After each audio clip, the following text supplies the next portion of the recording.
Ons skrifgedeelte vanoggend is Prediker 9 vanaf vers 1. Die opskrif is die dood haal almal in. Ek het oor alles nagedink en probeer verstaan hoe dit is dat die wat reg doen en die wat wysheid het en dit wat hulle doen onder God se beheer is. Maar niemand weet of daar vir hom liefde of haat wag nie. Dieselfde lot wag vir alle mense, die wat regverdig is of goddeloos, goed of sleg, rein of onrein, die wat offer en die wat nie offer nie. Goeie mense en sondaars kry dieselfde behandeling. Andre, stel die mid af asseblief. Soos dit gaan met die wat 'n eed aflê, so gaan dit ook met die wat nie 'n eed aflê nie. Die slegste ding van alles wat onder die son gebeur, is dat dieselfde lot almal tref. Ook dat die hart van die mens vol boosheid is. Die dwaasheid bly by hom sy lewe lank. Daarna gaan hy na die wat reeds dood is. Net mense wat leef, het enige hoop. Selfs 'n hond wat lewe, is meer werd as 'n leeu wat dood is. Die wat lewe, weet ten minste dat hulle sal doodgaan, maar die dooies, hulle weet niks. Daar wag vir hulle geen beloning meer nie, en niemand onthou hulle nie. Dit is dan klaar met hulle liefde, hulle haat en hulle hartstog. Hulle sal nooit weer deel hê aan wat onder die son gebeur nie. Daarom, eet jou brood met blydskap, drink jou wyn met 'n hart vol vreugde, want God het lankal reeds goedgekeur wat jy doen. Dra wit klere, moenie ophou om olyfolie op jou kop te gooi nie. Leef gelukkig saam met die vrou wat jy liefhet, solank die sinlose lewe aanhou wat God vir jou onder die son gegee het. Dit kom jou toe in die lewe, onder al jou geswoeg onder die son. Vers 10. Doen met toewyding alles wat jou hand vind om te doen. Want in die graf waarheen jy op pad is daar nie werk of insig, kennis of wysheid nie. Ek het nog iets onder die son gesien. Die vinnigste wen nie die resies nie. Die sterkes wen nie die geveg nie. Ook die met wysheid is nie die wat kos het nie. Dis nie verstandiges wat ryk word, of die met kennis met wie dit goed gaan nie. Alles word bepaal deur tyd en gebeurtenisse. Niemand kan voorspel wanneer sy tyd aanbreek nie. Dis soos visse wat gevang word in 'n net. Soos voëls gevang word in 'n wip. So word die mens gevang in tye van teëspoed, as dit hom onverwags toesak. Nou uit hierdie gedeelte is daar baie lesse om te leer. En ons gaan gou vanoggend na so 'n paar van hierdie lesse kyk. Eerste ene, pas op vir selfvoldaanheid en oorgerusheid. Ons dink so maklik dat ons prestasies aan ons eie talente en vermoëns te danke is. Ons dink so baie keer, I'm the man, hè? I'm the man. Check net wat het ek gedoen, hè? Dis ek. Dis my talente, dis my vermoëns. Of dit nou is dat jy die vinnigste is, dat jy die slimste is, maak nie saak nie. Maar die prediker kom en herinner ons hierso dat dit nie die vinnigstes is wat die resies wen nie. Onthou julle die storie van ou Skilly en die hasie? Wie het gewen? Nie die vinnigste nie. Die een wat die uithou vermoë het. Dis die een wat gewen het. Oor kort spoed of oor 'n kort afstand kan spoed jou help. Maar as jy bietjie ouer word soos ek, dan soek jy nie moeilikheid nie, want jy gaan net 2 tree voor bly. Dan vang 'n jong man na jou. So pas op. Op 'n langer afstand is jou spoed minder. Dis ook nie altyd die sterkstes wat die oorlog wen nie. Hoeveel maal is dit nie al in die geskiedenis bewys nie? Daar is ander dinge. Dis nie te sê omdat jy 1 miljoen manne het, jy gaan die battle wen nie. Daar's tegnologie, daar's tegniek, daar's toeval. Soveel van hierdie goeters wat dalk meer deurslaggewend is wie die oorlog gaan wen. Dink 'n bietjie aan Rusland en Oekraïne. Almal sien Rusland is hierdie verskriklike groot en magtige klomp.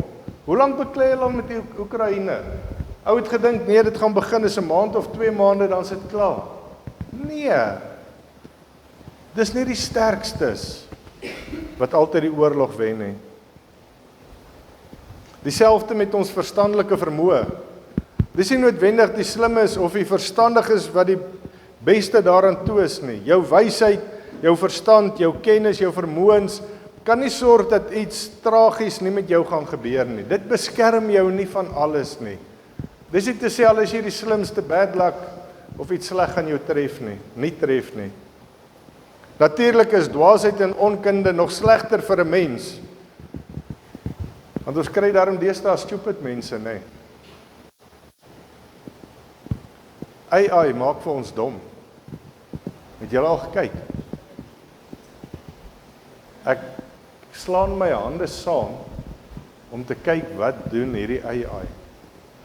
Ek sê gister vir ons kinders, een van die dae het jy nie meer 'n dominee nodig nie, of 'n pastoor nodig nie.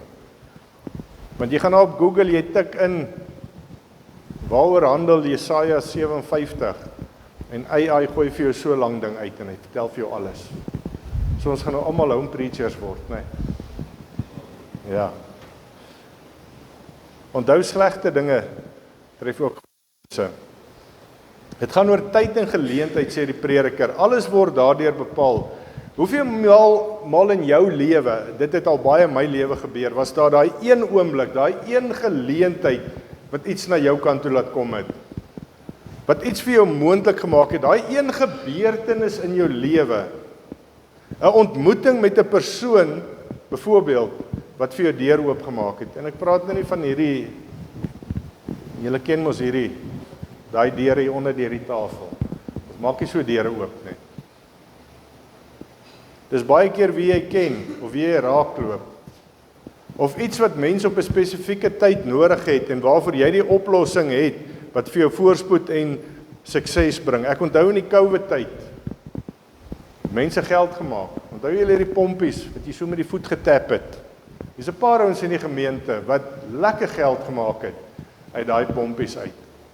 So daai geleentheid gekom, ewe skielik, niemand dink aan dit nie, een ou dink die ding uit, en woeps, en die hele dorp, nou nog oral waar jy loop, het jy al gesien, staan as ek 'n verdwaalde stofpompies, die goeders hang so, en is vol stof. Ja, hy COVID het geleentheid gemaak vir ouens om geld te maak. Onthou ek net dat enige iets in 'n oomblik vir jou van jou af weggevat kan word. Of dit is deur teëspoed, deur tragedies of deur die dood. Ons almal weet dit, in 'n oomblik word iets van jou weggevat. Dis ook nodig dat ek en jy ons eie vermoëns reg beoordeel. Ons kan nie minder van onsself dink nie. Nou die dag speel ek golf. Nou kyk, dit is seker een van my grootste frustrasies in my lewe, is golf, nê. Maar hulle sê altyd daar's een ou wat jou laat terugkom, en dit is regtig so. Uit 100 oue uit is daar net een wat jou laat terugkom vir dit. Maar ek speel en ek sukkel en ek slaan, ek dryf, ek slaan af, en die eerste bal is hier in die taxi-rank, en die tweede bal is daar in die rivier, en die derde een val sommer net hier voor, en ek is kwaad vir myself, en ek was eers kwaad vir die drywer, want dit is sy skuld, en ek het hom aan die grond geslaan, toe sien ek, okay, is nie sy skuld nie, toe sê ek vir myself, jou stupid, jou idioot, hoe kom kan jy wees? En die Here lê op my hart, hoekom vervloek jy my skepsel? En ek moes die Here om vergifnis vra, want hy het my geskep. En nou kom sê ek, Here, maar die ding wat U geskep het, is stupid en common en eenvoudig. En ek moes om verskoning vra. So ek en jy moet nie onsself minag of verkleineer nie, maar ek en jy moet reguit na ons eie vermoëns kyk. Dit sal ons laat besef aan die een kant hoe dankbaar ons moet wees vir die geleenthede wat na ons kant toe kom. En aan die ander kant laat dit ons besef dat ons nie moet neerkyk op ander mense nie. Dit sal ook help dat ek en jy sal agteroor sit en selfvoldaan sal wees en sê, ek is alright. Dit sal ook help as ek en jy nigter daaroor dink en ons besef dat ons almal is op 'n manier weerloos. Ons dink so maklik, ons het niemand nodig nie. Ons is afhanklik van mekaar. Ons is afhanklik van mekaar. En ons is nog meer afhanklik van God. Dit is partykeer ongelukkig so dat iets eers van ons sou weggevat moet word voordat ons besef wat se waarde God se teenwoordigheid en sy guns in ons lewens het. Skielike kar verloor, skielike huis verloor, skielike kar verloor, skielike geliefde verloor. En dan besef ons hoe groot was God se genade en sy guns.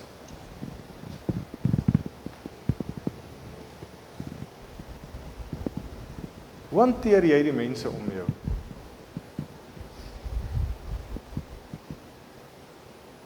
Wie die dood kom skielik.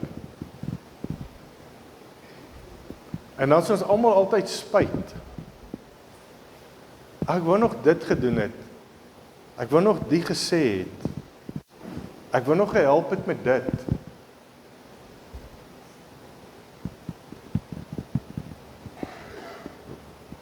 Hoe dankbaar is jy vir die mense om jou?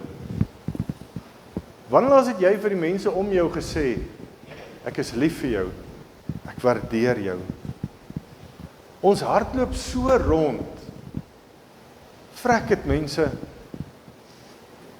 ons is regtig in hierdie rotte resies, en ons vergeet om vir die mense om ons te sê, ek is lief vir jou, ek waardeer jou. Ek is skuldig. Ek ook. Gister het ek vir Deidre gesê, ek is lief vir jou, ek waardeer jou, so dankie vir dit wat jy doen, want ons het mekaar maar net gewoond geraak. Maar as die Here dit wegvat, dan skielik besef ons daai waarde wat in daai mense was. So ek wil jou aanmoedig vandag. Wys en sê vir jou mense, jy's lief vir hulle. Moet dit nie net as vanselfsprekend aanvaar nie. Ag my vrou, ek slaap al 30 jaar langs jou, jy moet weet ek is lief vir jou. Nee man. Nee, hulle wil dit bietjie hoor ook. Hulle wil hoor jy waardeer die kos wat hulle maak. Jy wonder dalk lately hoekom is dit meer gebrand en elke dag meer sout in en sê we dalk net bietjie hoor. Ek waardeer jou vir die kos wat jy vir my maak. As jy so in die oggend opstaan en jy gaan met gekrekelde klere werk toe. Jy sê nie meer jy waardeer wat sy vir jou doen nie. Eet jou brood met vreugde, drink jou wyn met 'n bly gemoed. Dra altyd wit klere, versorg jou hare met olie, geniet die lewe met die vrou wat jy liefhet. Wat 'n wonderlike opdrag is dit nie wat die Here vir ons gee nie. Ek wou eers die versie oor die wyn uitgelos het, maar ek het geweet julle gaan dit nie sien as toestemming om julle te versuip nie, nê. Nee, ons gaan dit nie doen nie, ja. Hierdie opdrag gaan oor die vermoë om die lewe te geniet. Dit sluit ook in die vermoë om tevrede te wees met wat jy het. Want die prediker dink hierso oor so 'n paar goedjies. Eerstens dink hy aan die gemeenskaplikheid of die samehorigheid, die fellowship, die saamwees van jou daaglikse ete saam met jou mense. Brood en wyn is die voedsel wat jou nie net aan die lewe hou nie, maar dit maak ook die lewe die moeite werd. Dink gou 'n bietjie. Ons sit sommer maar net en eet. Ons kap dit daar voor die TV uit of sommer so in die hardloop. Ek kan jou amper verseker. As jy so by die tafel gaan sit vandag, dalk sit nie jou gewoonte nie. Gaan sit 'n bietjie by die tafel en dan gaan jy baie vinnig dink aan iemand wat jy wou gehad het graag saam met jou vandag aan hy tafel moet wees. Dis 'n blessing van die Here dat ons saam om die tafel kan sit met ons familie. Dat ons hierdie gewone dinge, die brood en die wyn in die lewe kan geniet. So omhels dit. Daai tyd wat jy saam met jou familie en jou vriende kan spandeer. Soms kan brood en wyn natuurlik ook 'n simbool wees van die geestelike gemeenskap wat om die tafel gebeur. Ons deel in die woord van die Here, ons bid vir mekaar en natuurlik ook wat is dan staan meer uit wanneer ons praat van die tafel van die Here, die nagmaal, né? Om dit saam te kan geniet, daai geestelike eenheid, daai brood en die wyn wat ons deel, die nagmaal wat die Here Jesus ingestel het, daai simbole wat vir ons wys van sy teenwoordigheid in ons lewens. God is teenwoordig waar ons brood en wyn geniet saam met die mense. Hy's daar. Hy fellowship saam met ons, hy kuier saam met ons rondom daardie tafel. Die prediker dink ook aan die kameraadskap, die fellowship van 'n fees saam met jou gemeenskap, jou community, jou medeboeties en sissies in Christus. Wit klere was feestelike klere gewees en om met lekker ryk olie gesalf te geword het 'n geleentheid gekenmerk as baie spesiaal. Dis soos wanneer jy vandag se tyd jou mooiste pakkie aantrek, jou rokkie met al die blommetjies en jou skoene wat die hakkie het. Jy weet, julle ken hom mos. En die manne is jy jou kuif bietjie gel en Andrew jy kap hy Old Spice so oralste op. Ja, dis dieselfde as wat wit klere en olie beteken. En wat awesome is in hierdie gedeelte, die prediker kom en hy skryf wit klere en olie vir elke dag voor.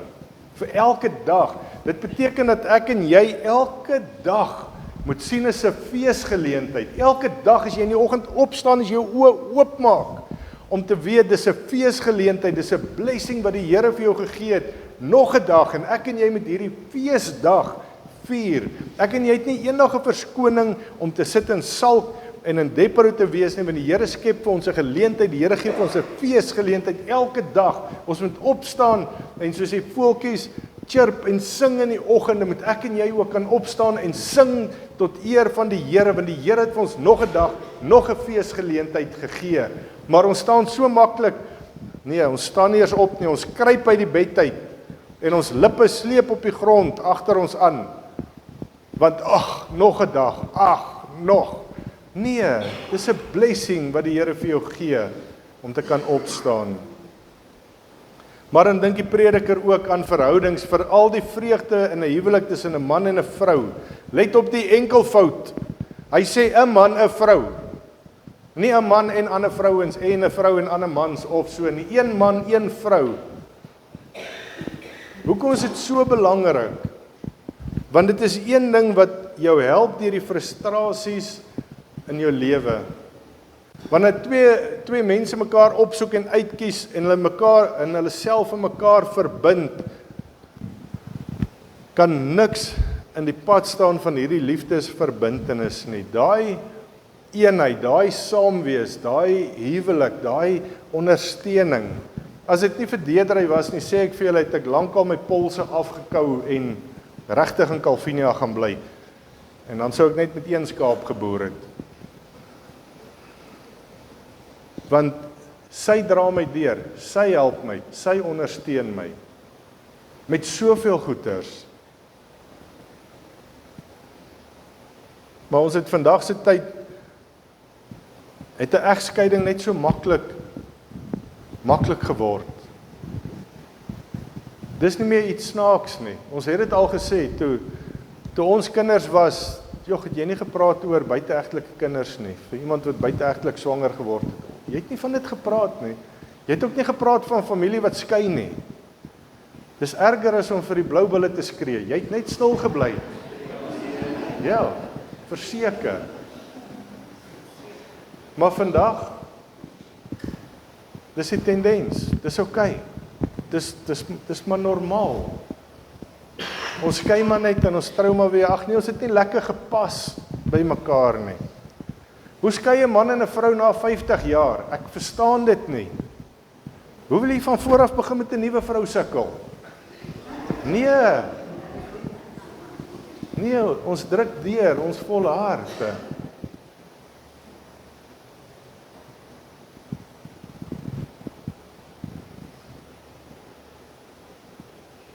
Prediker sluit hierdie gedeelte oor vreugde af deur te dink aan wat die hele lewe die moeite werd maak. Hier sluit hy in jou werk, jou belangstellings, jou roeping in die lewe, jou betrokkenheid in die gemeenskap. Dit is wat jy met oorgawe en absolute passie doen wanneer hy in vers 10 praat van doen met toewyding alles wat jou hand vind om te doen. Doen met passie alles wat jou hand vind om te doen, met toewyding, dit wat jou hand vind. Hy sluit in die deeglikheid waarmee ek en jy iets doen. Hoe friet en halfhartig doen ons deesdae goeders? Nee, dis net so. Ag, ek sal dit doen, maar ek moet net nie interfereer met my tyd nie.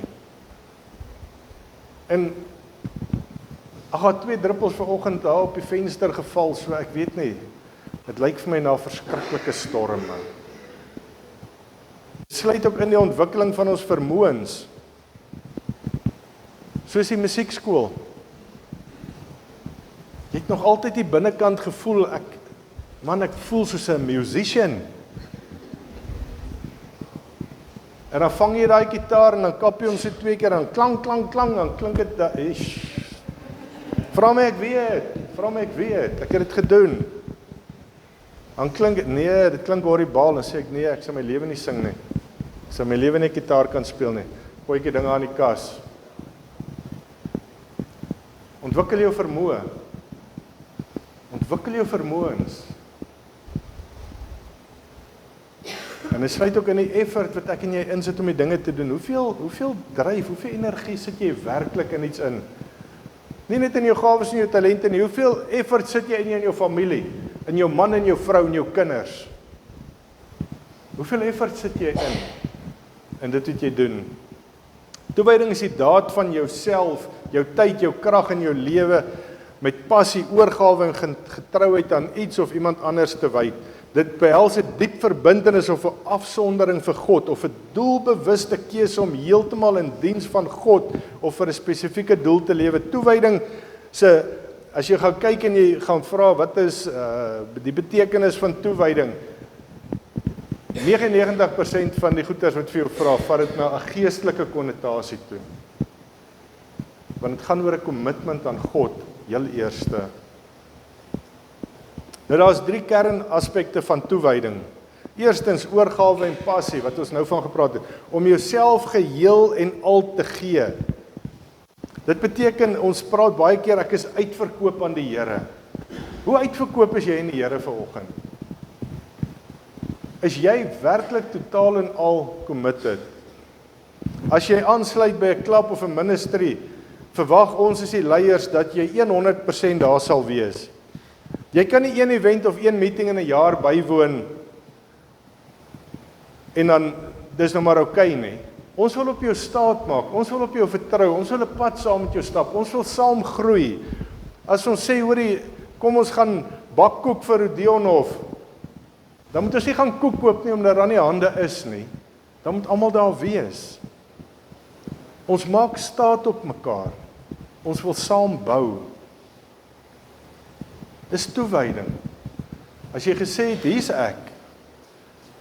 Die woord sê, bereken die koste, voordat jy die huis bou. Voordat jy vir die Here sê, Here, hier's ek, gaan bereken die koste. Dit gaan jou kos. Dit gaan jou kos. As ons begin met die chaplain kursus, level 1, dan sê ons altyd vir die mense, onthou, chaplaincy gaan jou kos. Dit gaan jou geld kos, dit gaan jou tyd kos. As ons die Here wil dien, gaan ons kos. Getrouheid en volharding, standvastig in ons optrede, selfs in uitdagende tye met volgehoue geesdrif. Ons hou aan. Ek word bitterlik ongelukkig vir kinders van die Here, veral. Ons is uitverkoop in die Here. Ons sê ons dien die Here. Ons is lief vir hom. Ons waardeer wat die Here vir ons doen. Maar dan sien julle dop soos vliee net om, een na die ander. Waar's Frikkie vandag? Ag nee, Frikkie is, ek weet nie, waar's Frikkie nie. Waar's Saartjie vandag? Nee, ek weet nie. Saartjie het gisteraand 'n klein toontjie gestamp en is sommer maar net, ek weet nie. Hoekom gee ons so maklik op? Hoekom gee ons as Christene so maklik op? Tiaan was net nou 'n bietjie lelik met my gewees. Hy het 2 keer op my kabel van my gitaar getrappe. So, ek is nou klaar met die band. Nee, vir wie doen ek dit? Ek doen dit nie vir Tiaan nie, ek doen dit nie vir julle nie, ek doen dit vir die Here. Maar ons is so maklik om te sê, ag, ek weet nie. Nee, het julle gesien, Deidre het my nie vanoggend gegroet nie. Ek is klaar met daai kerk. Waar is jou volharding? Waar is jou getrouheid? Ons moet mekaar accountable hou. As ek vir Skippie in die week sien, as hy dalk by die tuin verbykom of iets, en ek sê vir my, hey Skippie, Boeta, ek het jou nie Sondag by die kerk gesien nie, wat's fout? Want hy hom nie oprik en sê, ja, wat check jy my op nie? Nee, ons hou mekaar accountable. Is alles alright by jou? Is daar 'n probleem by jou? Kan ek vir jou help met iets? Dan bly ons nie sommer net weg van kerke af nie. Ons is getrou. Ons volhard. En dan sal ons optree, dit gaan oor die innerlike transformasie wat lei tot uiterlike getrouheid en gehoorsaamheid. Wanneer ek en jy kom en ons bied ons lewe vir die Here as 'n lewende offer aan, beteken dit, Here, hier's alles. Here, hier's alles. Vat dit, loop met dit, gebruik my. Want ek wil hier binne verander, laat my gedrag anderste is, laat my praat anderste is. As ek hier voor staan en elke tweede woord wat ek sê is 'n B of 'n F of 'n A, B, C of wat gaan julle van my dink? Die eerste keer dat ek so 'n woord hier gebruik, dan is julle by die kerk uit. Hoeveel van ons gebruik dit? Hoeveel mense, wanneer hulle met my praat, want ek is die pastoor, dan vloek hulle nie. Maar dan draai hy net hier om. Dan staan ek agter sy rug. Dan hoor jy al die lelike goed uit sy mond uitkom. Hoekom? Die Here moet ons hier binnekant werk. En ons moet hom toelaat om te werk. Dat ons praat en ons aksies moet verander. Dan gee ons lewens as 'n lewendige offer. Die opdrag wat die Here vir ons gee is om nie halfhartig te lewe nie. Of dit jou werk is, of dit jou verhoudings is, of dit jou diens aan God is. Ons moet alles met ons volle krag doen. Met alles. Die Here kom in hierdie gedeelte en hy sê, doen alles met toewyding, doen dit voluit, doen dit passievol. Alles vir jou gesin, vir jou werk. Doen dit flat out. Gee jou beste. En dis wat die Bybel vir ons sê, mense. Dis nie my woorde nie. Ek en jy moet ons lewens ten volle leef. Wat God ook al vir jou gee, of dit goed is en of dit sleg is, ons moet alles aanpak met toewyding en met oorgawe, met alles. Selfs daai moeilike tyd wat voor lê om te sê, Here, ek weet U gaan nie deur vir my help en ek gaan nie deurkom. Ek druk en ek dryf. Ek gaan nie sit en salk en lê in die hoekie en sê, ag, die lewe het my vertrap nie. Staan op. Met toewyding stap deur daai ding. Sorteer dit uit. Daar is natuurlik 'n ander groep toegewyde mense. Mense wat totaal en al committed is. Hulle is so vasgekommit, nê, aan hulle self, aan hulle gerief. Alles draai net rondom wat hulle pas. Pas op vir hierdie toewyding. Pas op om committed aan jouself te wees en alles gaan net oor my. Solank ek gesien word, solank ek gerieflik is, solank dit in my skedule inpas. Dis nie die toewyding wat die prediker hiervan praat nie. Hy praat nie van toewyding aan jouself en jou gerief en jou banksaake nie. Hy praat hierso van doen wat jou hand vind om te doen Doen dit vir ander mense, doen dit vir die Here met toewyding. Hy sê nie, steek jou hand in die boesem en kyk net na jouself nie. En ongelukkig word daai groep mense al hoe groter, want mense word net al hoe meer selfsugtig en selfsugtig en selfsugtig. Alles gaan net oor my. Regte New Age teologie. Hierdie teks moedig ons aan, teksgedeelte, om elke oomblik te geniet, om met dankbaarheid te leef en om God se gawes ten volle te benut. Ons moet dinge waardeer, ons moet God se hand in ons lewens sien. Ek en jy moenie wag vir beter dae nie. Wag vir my skip om in te kom nie. Myne het al 30 keer gesinke. Hy kom net nie in nie. Maar die rubber dingie wat die Here vir my gegee het, is sjap. Ek geniet my rubber dingie met my 40 pond trolling motortjie. Dis fyn. Dis wat die Here vir my gegee het. Ek moet dit geniet en die beste daarvan maak. Moenie wag vir beter dae nie. Hier en nou moet ek en jy in vreugde begin leef. Hoeveel keer sê ons, as ek net hierdie kan kry, as ek net hierdie kan doen, as my man tog net sy klere sal optel wanneer en dit nie in die was op die vloer los nie en dit net in die was goed maak, dan gaan ek vreugde hê. Nee. Moenie wag vir daai dag nie. Mans is lui, hulle doen dit nie sommer nie. Vind nou al jou vreugde, asseblief, begin. En laastens is daar natuurlik ook die waarskuwing wat die prediker 'n paar keer noem. En dit is dat God van my en van jou eendag rekenskap gaan eis van alles wat hy aan ons toevertrou het. Alles wat die Here aan jou toevertrou het, gaan die Here eendag rekenskap van vra. Of dit jou man of jou vrou is, of dit jou kinders is, of dit jou kleinkinders is, of dit jou werk is, of dit jou geloof is, of dit jou gawes en jou talente is, of dit jou bediening is wat die Here vir jou ingeroep het. Eendag gaan die Here vir jou verantwoording vra. En dan gaan ek en jy daar moet staan en verduidelik wat het ons met dit gedoen. Onthou wat sê die Here, wat sê die woord, volharding kweek egtheid van geloof. Moenie net tou opgee nie. Druk deur, hou vas, gaan vorentoe. Doen met toewyding dit wat die Here vir jou gegee het, maar volhard dan daarin. Moenie opgee as die eerste moeilikheidjie kom nie. Moenie opgee selfs wanneer dit so moeilik is nie. Die Here is daar en hy sal ook saam met ons stap. Amen. Baie dankie almagtige Vader, die Here, dat U vir ons vanoggend sommer net weer kom herinner het dat die lewe 'n fees is, dat die lewe vreugde is, Here, en dat U vir ons hierdie lewe gegee het. Dankie Here dat daai gedeelte staan sommer net so vir my uit, dat ons elke dag 'n feesdag moet hê, dat ons elke dag moet celebrate. Here, wanneer ons oë oopmaak om te begin fees vier in die genade en die guns wat U vir ons gegee het. Help vir ons Here om werklik ons lewens met dankbaarheid en vreugdevolheid te kan lewe. Maar ook Here, help vir ons daar waar ons verswak het in ons toewyding.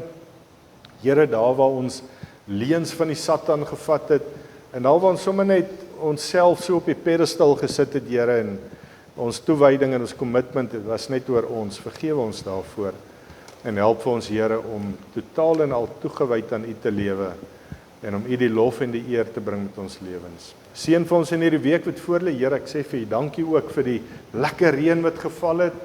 Dit was so warm, Here. Daar's soveel dele in ons land wat nog baie reën nodig het, Here, waar dit droog is en waar dit baie baie sleg is. Ek bid Here dat U ook daar sal uitkoms bring.